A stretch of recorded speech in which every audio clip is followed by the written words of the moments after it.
Which of the following statements about Lawrence Kohlberg theory is correct, यानी Lawrence Kohlberg के सिद्धांत के बारे में निम्नलिखित में से कौन सा कथन सही है। करेक्ट पूछा है आपसे, इनकरेक्ट नहीं पूछा है, पहले तो ये देख लेना है। कोलबर्ग ने नैतिक विकास का सिद्धांत दिया है कि सही और गलत क्या होता है, मूल्यों की बात हुई है कि सच बोलना सही बात है, झूठ बोलना गलत बात है, इन सब की चर्चा की है। It takes into account effects of culture and gender on moral reasoning, यानी यह है नैतिक तर्क पर संस्कृति और जेंडर के प्रभावों को ध्यान में रखता है। ये तो इसकी आलोचना है। अगर आपने प्रीवियस कभी मेरी कोई भी वीडियो देखी होगी यूट्यूब पे भी या बैच में भी या नोट्स में पढ़ा होगा तो आपको पता होगा कल्चर को ध्यान में नहीं रखती है। तो कल्चर का बहुत महत्व है कि जो भारत में सही है या गलत है वो हो सकता है इंडिया में या अमेरिका में, सॉरी जो इंडिया में सही है जरूरी नहीं है वो अमेरिका में भी सही हो, जो अमेरिका में सही है वो इंडिया में भी सही हो, है ना। हमारे यहाँ अगर माँ बाप को क्या कहते हैं ओल्ड एज होम में छोड़ दिया जाए तो ये कल्चरली बड़ी गलत बात हो जाएगी। तो बच्चे जरूरी नहीं है कि माँ बाप का ध्यान इसलिए रख रहे हो कि उन्हें बड़ा प्यार है उनसे, हो सकता है वो समाज की शर्म के चक्कर में रख रहे हो, या हमारे यहाँ जो कल्चर है वही वैसा ही है, हो सकता है अमेरिका में वो नॉर्मल बात हो कि वहां बच्चे साथ नहीं रहते। तो सारे कल्चर का सही गलत अलग होता है, तो उस चीज की बात यहाँ पे की नहीं गई। लेकिन ये सारे कल्चर के लिए सेम ही स्टेजेस इन्होंने दे दी, तो ये इनकी आलोचना है। ये सही नहीं है कि मॉरल रीजनिंग पे या नैतिक तर्क सही और गलत लोगों का संस्कृति के हिसाब से होता है या संस्कृति का सही और गलत पे फर्क पड़ता है, इस चीज का ध्यान इन्होंने नहीं रखा। इन्होंने दुनिया भर के लिए 6 स्टेजेस दे दी, कोई भी कल्चर हो सबके लिए सेम है। It does not specify exact stages for progression of moral development in children, यानी ये जो थियरी है बच्चों में नैतिक विकास की प्रगति के सटीक अवस्थाओं को निर्दिष्ट नहीं करती, बिल्कुल सटीक अवस्थाओं को निर्दिष्ट करती है। टोटल 6 स्टेजेस है, क्लियर कट दी हुई है ना दुनिया भर में, और 3 लेवल हैं। तो ऐसा तो नहीं है कि क्लियर कट स्टेजेस नहीं दी हुई, भाई स्टेजेस नहीं पता लग पा रही हैं, ऐसा तो नहीं है। It is based on the study done through experimental methods, कि एक्सपेरिमेंटल मेथड्स की स्टडी है, नहीं ये डिस्कशन की स्टडी है, ये चर्चा की स्टडी है, ये आपकी मॉरल डिलेमा की स्टडी है, कोई एक्सपेरिमेंट्स की नहीं है। ये चर्चा के माध्यम से बहुत सारे बच्चों के साथ चर्चा करके डिस्कशंस करके एक कंक्लूजन पे ये थियरी बनाई गई है, ना कि कोई एक्सपेरिमेंट करके। It presents conflicting situations to children, ये बात एकदम सही है कि डिलेमा प्रेजेंट करता है, दुविधा, कि भाई अगर आपके पिताजी और आपके पति को आपको बचाना है तो दोनों में से किसको बचाएंगे, ये इस तरह की दुविधाएं हैं जो कोलबर्ग प्रेजेंट करते हैं बच्चों के सामने। डिलेमा को प्रेजेंट करके ये थियरी बनाई गई है कि क्या सही और क्या गलत समाज में। फिर तो D option is the right answer, बाकी सारे गलत हैं इस थियरी के बारे में। क्वेश्चन नंबर 22 देखिएगा आप, each child finds opportunities to play, बहुत अच्छा सवाल है, बेहतरीन सवाल जिसको कहेंगे, और ये अलग अलग तरह से कितनी बार पूछा जा रहा है पेपर में घुमा फिरा के सीटेट में, कि एक स्टेटमेंट है, एक अभिकथन है कि प्रत्येक बच्चे को खेलने, प्रयोग करने और अपनी दुनिया की खोज करने का अवसर मिलता है, यानी बचपन में हर बच्चे को खेलने का अवसर मिलता है, हर बच्चे को एक्सपेरिमेंट का अवसर मिलता है, हर बच्चे को डिस्कवर करने का अवसर मिलता है चीजें। बताइए, each child finds opportunities to play, experiment and discover their world, मिलता है कि राहुल, मिला था बचपन में खेलने का मौका? मना कर रहे हैं राहुल। हर बच्चे को खेलने का, डिस्कवर करने का या एक्सपेरिमेंट करने का मौका नहीं मिलता है, अपनी दुनिया से हमें बाहर आना पड़ेगा। क्योंकि आपको बचपन में मौका मिला था खेलने कूदने का, तो ये प्रिविलेज ही है एक तरह का। ऐसे भी बच्चे हैं जिनको बचपन से ही काम पे लगा दिया गया था, या फिर उनको मौका मिला ही नहीं एक्सप्लोर करने का, या फिर वो मान लीजिए आप जहां युद्ध चल रहा है आज की डेट में, यूक्रेन है, अफगानिस्तान है, इस तरह की कंट्रीज जहां स्थिति इतनी खराब है, वहां आप सोचिए कितने बच्चों को खेलने कूदने का मौका मिल रहा है, एक्सप्लोर करने का मौका मिल रहा है, वो सर्वाइव कर जाएं शाम तक, गोलियों की आवाज सुन रहे हैं आसपास। तो सबके लिए बचपन एक जैसा नहीं होता है ना। तो ये बात एकदम गलत है, ये आपको फंसाने के लिए कहा गया है, ये एकदम गलत है कि प्रत्येक बच्चों को खेलने का, प्रयोग करने का मौका मिलता है, एक्सपेरिमेंट करने का, एक्सप्लोर करने का। खिलौने तो भाई सबको मिलते हैं बचपन में, सबको नहीं मिलते लक्ष्मण, है ना, ध्यान रखिए। रीजन क्या है इसका, childhood is a universal construct, तो ये आपको मानना पड़ेगा कि चाइल्डहुड जो है एक कल्चरल कंस्ट्रक्ट है, सामाजिक संरचना है, सोशियो कल्चरल कंस्ट्रक्ट है। अलग अलग समाज में अलग अलग तरह का बचपन होता है। लड़कियों का बचपन जल्दी समाप्त हो जाता है, उन पर जिम्मेदारियां ज्यादा आ जाती हैं, जैसे वो बड़ी होती हैं प्यूबर्टी हिट करती हैं, उनको बाहर खेलने से मना कर दिया जाता है, छिन गया बचपन। गरीब बच्चा जिसके घर में खाने को नहीं है, वो सुबह नंगे पैर जो है गुब्बारे बेचता हुआ फिर रहा है, उसका बचपन तो बचपन नहीं है, समझ रहे हो। तो चाइल्डहुड एक यूनिवर्सल कंस्ट्रक्ट नहीं है, ये कोई सार्वभौमिक निर्माण नहीं है, ये एक सोशियो कल्चरल कंस्ट्रक्ट है। अलग अलग समाज, संस्कृति, वर्ग, कहां से आप हैं वो डिपेंड करेगा कि आपका चाइल्डहुड कैसा है। तो ये दोनों ही बातें गलत हैं कि बचपन सार्वभौमिक है, नहीं, आपको फंसाने के लिए ट्रिक क्वेश्चन है। चाइल्डहुड कोई यूनिवर्सल कंस्ट्रक्ट नहीं है। एज जो बना दी गई है एज के हिसाब से कि ये 6 से 12 में जो है आपका लेटर चाइल्डहुड होगा, वो बात सही है, बट बचपन सबके लिए सेम नहीं होता। आपके घर का 16 साल का बच्चा खुद से दूध लेके नहीं पी पाता, और एक बच्चा जो शायद 5 साल की बच्ची होगी वो अपने 3 साल के भाई को, या 6 साल की बच्ची होगी वो अपने 4 साल के भाई को दूध अगर मिल जाए या जो भी खाने पीने को मिल जाए वो बना के दे रही होगी। या एक बच्चा जो 4-6 साल का है वो गुब्बारे बेच के शाम को घर पैसे लेकर के जाता है। तो बचपन सबके लिए सेम नहीं होता, यूनिवर्सल कंस्ट्रक्ट नहीं है, सामाजिक संरचना है। एज जो है बचपन की हमने जो बनाई हुई है चाइल्डहुड की, कि भाई अर्ली चाइल्डहुड 2 से 6 में होगा या 3 से 6 वर्ष में होगा, लेटर चाइल्डहुड जो है वो 6 से 12 में होगा, वो एक अलग कहानी है, वो एज के हिसाब से हमने कैटेगराइज किया हुआ है, बट बचपन सबके लिए सेम नहीं है। कई लोग बचपन एक्सपीरियंस ही नहीं कर पाते कि होता क्या है। एनीवे, तो choose the correct option, both A and R are false. हाँ बिल्कुल सही बात है, दोनों ही फॉल्स हैं, ये है ना, ये दोनों फॉल्स हैं, दोनों गलत हैं। First option is the right answer. आगे बढ़ेंगे, क्वेश्चन नंबर 23 देखिए। 23वां सवाल क्या कहता है, which of the following is an example of a question that promotes analytical thinking. एक क्वेश्चन जरूर आता है थिंकिंग पे, चाहे वो एनालिटिकल थिंकिंग हो चाहे वो डाइवर्जेंट थिंकिंग हो। बेसिकली ये क्वेश्चन ऐसा होता है जो आपको कहे कि ओपन एंडेड सोचो, सारी दिशाओं में सोचो, उसकी बात करता है ये जो आपका क्वेश्चन है। तो एनालिटिकल थिंकिंग की अब आपको सिंपल, इसमें एक सिंपल ट्रिक होती है जहां व्हाट व्हेन वाले क्वेश्चन नहीं, वन वर्ड वाला नहीं आपको चूज करना, जिसमें सोचना पड़े चारों दिशाओं में, वो ऑप्शन सही होगा यहाँ पे। तो निम्न में से कौन सा एक ऐसे प्रश्न का उदाहरण है जो विवेचनात्मक सोच, एनालिसिस, के फेल हुए पिछली बार सीटेट में तो क्यों हुए, क्या कारण थे, कहां पढ़ाई गलत की, कहां मेहनत कम की, रिवीजन कम किया, अच्छा इस वाले सब्जेक्ट में नंबर कम आए। तो आप पार्ट्स में तोड़ के देख रहे हैं, पूरा इसको खोल के देख रहे हैं, गड़बड़ है कहां, तो ये एनालिसिस लगेगा इसमें।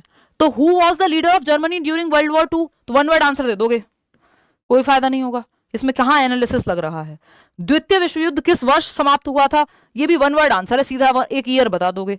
Which countries were directly involve, ये भी फैक्चुअल आंसर है, इसमें कोई एनालिसिस नहीं लग रहा कि कौन इन्वॉल्व था, आप बता दो, ये 4 लोग थे भाई, है ना, ये कंट्रीज थी। फोर्थ ऑप्शन ही बचता है, विच factors contributed the outbreak of world war 2, वो कौन से कारण थे जिनकी वजह से द्वितीय विश्व युद्ध के फैलने में किन कारकों का योगदान था, वो कारण क्या थे, अब यहां पे एनालिसिस लगेगा, है ना। हम कहते हैं कि 1857 क्रांति में फिर वो कहां से हमें आजादी कैसे मिली, कहां से शुरू हुआ था, क्या कहानी थी, तो वो पूरा एनालिसिस लगेगा, आपको उसमें सोचने में मजबूर होना पड़ेगा, वन वर्ड आंसर नहीं मिलेगा कोई। तो इसी तरह से जो दिशाओं में सोचना पड़ेगा, एनालिसिस करना पड़ेगा, वो फोर्थ ऑप्शन में कि कौन से फैक्टर्स थे। फिर आते हैं नेक्स्ट क्वेश्चन नंबर 24 पे और देखते हैं क्या कहते हैं कवि। While engaging students who are visually challenged, यानी जब आप उन बच्चों को एंगेज कर रहे हैं जो विजुअली चैलेंज हैं, दृष्टि बाधित हैं, जिनको देखने में समस्या है, टीचर्स शुड यूज डैश, तो ब्रेल लिपि या टेक्टाइल मटेरियल, इन दोनों में से कोई एक होगा। विच डैश, तो फ्रीक्वेंसी मॉड्यूलेटेड ट्रांसमिशन डिवाइसेस, ये ऑडिटरी दिक्कत थोड़ी है, टच और फील मटेरियल यूज करना होता है, तो ब्रेल लिपि का इस्तेमाल किया जाएगा। टेक्टाइल मटेरियल जिसको टच और फील करके पढ़ा जाता है, ब्रेल लिपि 6 डॉट्स पे आधारित होती है, लुई ब्रेल ने बनाई थी, सिंपल है। आगे बढ़ेंगे क्वेश्चन नंबर 25 पे। You are a teacher who wants to encourage your students to think critically and creatively, आप एक टीचर हैं जो चाहते हैं कि आपके जो बच्चे हैं, आपके जो स्टूडेंट्स हैं, वो दिशाओं में सोचें, कुछ नया सोचें, हर एक पक्ष को सोचें, क्रिटिकली सोचें, फैक्ट क्या है, ओपिनियन क्या है, हर पहलू से सोच पाएं और कुछ नया भी सोच पाएं, क्रिएटिव सोच पाएं। तो आपको क्या करना होगा, कौन सी स्ट्रेटेजी जो है सबसे अच्छी रहेगी, लेक्चर देना उनको, लेक्चर करने से क्रिएटिविटी नहीं आती। एक प्रोजेक्ट दे देंगे जिसमें बच्चे मेमोराइज करें, रट्टाफिकेशन करें, ये भी बेकार है, बच्चा जहां एक्टिव है वो ऑप्शन बेस्ट है पेडागोजी में, सिंपल रूल है अपना। Providing students with open ended questions to come up with their own solutions, खुद के सॉल्यूशन, ओपन एंडेड क्वेश्चन जहां दिशाओं में सोच पाए बच्चा, कोई वन वर्ड आंसर ना हो, ये बात सही है। Giving students multiple choice question में तो एक चूज कर लेंगे, उसमें क्या क्रिएटिविटी लगी बच्चे की और क्या डाइवर्जेंट थिंकिंग लगी, है ना, और क्या क्रिटिकल थिंकिंग लगी, कि अलग अलग दिशाओं में तो वो सोच ही नहीं पा रहा, जरूरत ही नहीं है, 4 में से एक ऑप्शन सही होगा, क्या अलग दिशाएं, है ना। तो आपको अलग अलग दिशाओं में सोचने वाले जवाब देने हैं। क्वेश्चन नंबर 26 देखिएगा, which of the following is an example of assessment for students learning, यानी निम्न में से कौन विद्यार्थियों में सीखने के लिए आकलन का एक उदाहरण है। Assessment for learning, assessment of learning, for learning, as learning, for learning, सीखने के लिए आकलन का उदाहरण।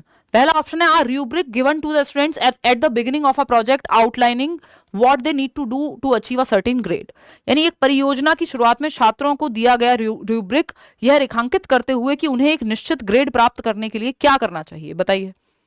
शुरुआत में एक रूब्रिक दिया जा रहा है, एक स्टैंडर्ड पैमाना दिया जा रहा है कि वो अब एक प्रोजेक्ट की शुरुआत में कि उनको कितना आता है, कैसे करेंगे वो। अब final exam that covers, final exam of learning का उदाहरण होता है कि एंड में जो एग्जाम हो रहा है, असेसमेंट फॉर का नहीं। A quiz and brainstorming at the beginning of class to check for prior knowledge, तो तो ये आपका कई बार डायग्नोसिस के लिए यूज हो सकता है, हालांकि ये ऑप्शन हो सकता था, इतना खराब ऑप्शन ये नहीं है। A standardised test used to compare students across the country. Standardised test तो ऑफ लर्निंग का उदाहरण है, एसए का पार्ट हो जाएगा, फाइनल एग्जाम भी एसए का पार्ट हो जाएगा, सबमिटिव असेसमेंट का, ना कि एफए का। और असेसमेंट फॉर लर्निंग एफए का पार्ट है, रचनात्मकता का, फीडबैक के लिए यूज होगा, है ना, या फिर ड्यूरिंग टीचिंग लर्निंग प्रोसेस होगा। तो ड्यूरिंग टीचिंग लर्निंग प्रोसेस देखेंगे तो क्लास शुरू होने से पहले एक रूब्रिक, एक सेट पैमाना दिया है, तो वो ज्यादा बेहतर है। हालांकि क्विज भी दी जा सकती थी, लेकिन इन्होंने क्विज को जो है ऑफिशियल आंसर की में माना नहीं है कि चेक फॉर प्रायर नॉलेज, तो इसको डायग्नोसिस के रूप में इन्होंने देखा है। तो कई बार ऐसा होता है कि बहुत क्लोज होते हैं दो ऑप्शन पेडागोजी में, तो जो ऑफिशियल मान ले वही सही है। फिर इस पे और लंबी चर्चा जब करेंगे, जब हम असेसमेंट क्वेश्चन अलग से कर रहे होंगे। तो ए ही है इसका ऑप्शन, इसमें कोई भी दो राय नहीं है, यही ऑफिशियल भी है और ऑफिशियल के साथ ही आपको चलना होता है। गलत नहीं है ये, पूरी तरह से इसको गलत नहीं कह सकते, मतलब ऐसा नहीं कह सकते कि ये आंसर नहीं हो सकता, बिल्कुल हो सकता है। फिर अगेन ये आपका असर्शन और रीजन वाले क्वेश्चंस आपके सामने हैं। As compared to boys girls have an innate tendency, अच्छा सवाल है, इसमें फंसेंगे आप लोग, है ना, इसमें फंसेंगे आप लोग। एक कथन दिया हुआ है, ये कथन क्या कहता है, लड़कों की तुलना में लड़कियों में सामाजिक और सांस्कृतिक कारकों से अधिक प्रभावित होने की जन्मजात प्रवृत्ति होती है। ध्यान दीजिएगा, जन्मजात प्रवृत्ति कह रहे हैं कि as compared to boys girls have an innate tendency to be affected more by social and cultural factors. यानी लड़कों की तुलना में लड़कियों में आंतरिक एक टेंडेंसी है, झुकाव है, प्रवृत्ति है समाज और संस्कृति के साथ जाने की, या उनके प्रेशर में आने की, या उनसे प्रभावित होने की, कि जो समाज है, संस्कृति है, फलाना क्या कहेगा, मम्मी पापा जो है दुखी हो जाएंगे, ये हो जाएगा। तो ये इमोशनल वाला एस्पेक्ट है कि लड़कियां जो हैं वो ज्यादा प्रभाव में आ जाती हैं, ज्यादा प्रेशर में आती हैं लड़कों की अपेक्षा, लड़के मन की कर लेते हैं। ये इनेट नेचर है लड़कियों का, यानी आंतरिक है, बायोलॉजिकल कारण है। क्या ऐसा है, हमें क्या पता। हाँ, ऐसा जनरली होता है समाज में कि जनरली अगर आप देखते हैं तो लड़कियों पे समाज का जो दबाव है या प्रभाव है, वो कंफर्मिटी की उनमें जो क्षमता कह लीजिए, या फिर उनमें टेंडेंसी जो है कि चीजें मान लेने की, दबाव में आ जाने की, वो ज्यादा होती है। उसका एक कारण होता है उनमें एम्पैथी थोड़ी सी ज्यादा होती है। दूसरा जो मुख्य कारण है वो है समाज ने कंडीशनिंग बढ़िया कर रखी है, सामाजिकरण इस तरह से होता है कि लड़कियों पे दबाव ज्यादा ही होता है चीजें मानने का। इसमें कोई बायोलॉजिकल फैक्टर नहीं है, कोई इनेट टेंडेंसी नहीं है ना। तो ये इनेट कहना गलत होगा यहाँ पे। ऐसा होता है, अगर ये इनेट वर्ड यूज ना किया होता ना, टेंडेंसी कह देते, तो भी हमें सही मानना पड़ता, क्योंकि वो सामाजिक कारण है कि हाँ ऐसा होता है। ज्यादातर कल्चर्स में हालात ये हैं, है ना, कि आज भी अगर जो है दूसरी, ये इतनी बेसिक चीज है, फिर भी आप देखिएगा, अभी आप थोड़े से गांव वगैरह में चले जाइए या थोड़े रिमोट एरियाज में चले जाइए, हर जगह कॉमन नहीं है। लड़का अगर दूसरी शादी करता है तो थोड़ा नॉर्मल है कंपैरेटिवली लड़की की तुलना में। लड़की का डिवोर्स अभी भी बहुत ज्यादा बड़ी बात है समाज के लिए, लड़के की तुलना में। डिफरेंस आप अगर सच में देखने जाएंगे तो, किसी को बहसबाजी करनी हो, मानना ही ना हो तो बात अलग है, अदरवाइज ये स्टैटिस्टिकल बातें हैं। क्यों? क्योंकि सोसाइटी ने जो सारा बोझ है समाज की चीजों के मानने का, वो लड़कियों के सर मंडा हुआ है, जो कि एक सही बात है, लेकिन ये इनेट नहीं है। अगेन, ये सोशल और कल्चरल फैक्टर्स से ज्यादा प्रभावित होती हैं लड़कियां, समाज के दबाव ज्यादा लेती हैं, उसमें समाज का ही रीजन है। सोशलाइजेशन उनका इस तरह से हुआ, उनको बड़ा उस तरह से किया गया है बचपन से ही। घर की इज्जत उनके हाथ में है और प्रॉपर्टी लड़कों के। एनीवे, तो ये मजाक की भी बात है थोड़ी सी, और ये सच भी है इसमें थोड़ा सा। तो ये बात सही थी, बट इनेट वर्ड यूज नहीं करना था इनको। तो ये इनेट नहीं है, ये कोई बायोलॉजिकल रीजन नहीं है, इसके पीछे सामाजिक कारण है। तो ये बात गलत हो गई। रीजन क्या है इसका? Girls are genetically more sensitive and emotionally weaker than boys. यानी लड़कियां जो है बड़ी कमजोर होती हैं इमोशनली, और जेनेटिकली भी ज्यादा सेंसिटिव होती हैं, और इसलिए जो है making it more likely for them to conform to social expectations. इसलिए समाज की आकांक्षाओं पे जो है वो ढल जाती हैं, उनके अनुरूप आ जाती हैं, क्योंकि वो जेनेटिक्स उनका वैसा है। ये एकदम साइंटिफिक नहीं है, कोई एविडेंस नहीं है इस बात का। इसमें रीजन समाज ज्यादा है, एम्पैथी ज्यादा पाई जाती है, ये होता है, but this is not the right thing. ठीक है, तो ये बायोलॉजी नहीं है, इसका रीजन समाज है। तो both A and R are false, दोनों ही गलत हैं, क्योंकि ये इनेट नहीं है। ये बात सही थी, बस इनेट नहीं है इसका कारण कि लड़कियां जो है समाज के सामने ज्यादा झुकती हैं, क्योंकि उसमें समाज का ही रोल है, वो कोई बायोलॉजी का रोल नहीं है उसमें। क्वेश्चन नंबर 28, ये क्या कहता है, फटाक से देखो क्या कहता है। क्वेश्चन नंबर 28 कहता है, 12 साल की बच्ची है अमाना, 12-year-old Amana gets scared every time the teacher asks her to answer or solve the maths problems on the blackboard because she fears that the teacher will scold her and she would be embarrassed।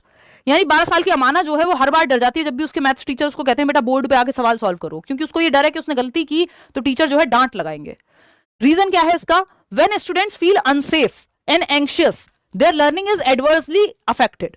तो जब छात्र असुरक्षित और चिंतित महसूस करते हैं तो उनकी शिक्षा पर प्रतिकूल प्रभाव पड़ता है, यानी अनसेफ फील कर रहे हैं कि भाई मार पड़ सकती है, और एंशियस महसूस कर रहे हैं कि सबके सामने बेइज्जती होगी, तो जो इमोशंस हैं वो उल्टा प्रभावित कर देते हैं लर्निंग को। बात सही है, दोनों बातें सही हैं यहाँ पे, ANRR सही, एंड आर जो है वो करेक्ट एक्सप्लेनेशन भी है। Second option is the right answer. आगे बढ़ेंगे क्वेश्चन नंबर 29 पे। A teacher wants to enable meaningful and analytical learning in her classroom by providing opportunities for students to connect their prior knowledge to new concept। Basically जो previous knowledge है, जो old knowledge है, जो पहले से आता है बच्चे को, या पहली क्लास में जो सीखा है उसको जो नया कॉन्सेप्ट सिखाया जा रहा है, यानी 6th क्लास में जो पढ़ा था उसमें कुछ नया जोड़ा जा रहा है 7th में, या पिछली क्लास में जो पढ़ा था उसमें कुछ नया जोड़ा जा रहा है नेक्स्ट क्लास में। तो ये प्रीवियस नॉलेज से न्यू नॉलेज को कनेक्ट करके पढ़ाना एकदम सही तरीका होता है। ये कौन सी टीचिंग की स्ट्रेटजीज है जो सबसे अच्छा ये कर पाएगी? तो बच्चों को स्टेप बाय स्टेप गाइड दे दो, लेक्चर कर दो उनको, जहां बच्चा सबसे ज्यादा एक्टिव है वो ऑप्शन बेस्ट है। असाइन सबसे ज्यादा सेंसेस जहां उसके इन्वॉल्व है, टेक्स्ट बुक देके नहीं। Ask students to share their own experience, बच्चे के प्रीवियस नॉलेज से नए एक्सपीरियंस को जोड़ दीजिए कि ask student to share their own experiences related to the new material and then connect them to the topic. तो छात्रों से नई सामग्री से संबंधित अपने स्वयं के अनुभव साझा करने के लिए कहिए और फिर उन्हें विषय से जोड़िए। कि ट्रैवल का कोई टॉपिक है, आप संचार के साधन बता रहे हैं, या जो आपके इसके ट्रैवल के संसाधन है कि भाई बाइक होती है, साइकिल होती है, ये होता है, वो होता है, तो आप पहले बच्चों से पूछ रहे हैं कि अच्छा आप कभी कहीं गए हो, कैसे जाते हो, स्कूल कैसे आए हो आज। तो प्रीवियस नॉलेज टेस्टिंग में आता है कि आप बच्चों से उनके प्रीवियस अनुभव पूछ रहे हो, प्रायर नॉलेज पूछ रहे हो कि उनका पूर्व ज्ञान क्या है। फिर आप नया कॉन्सेप्ट जो इंट्रोड्यूस करना है या नई चीजें जो उसके बारे में बतानी है वो बाद में बताएंगे।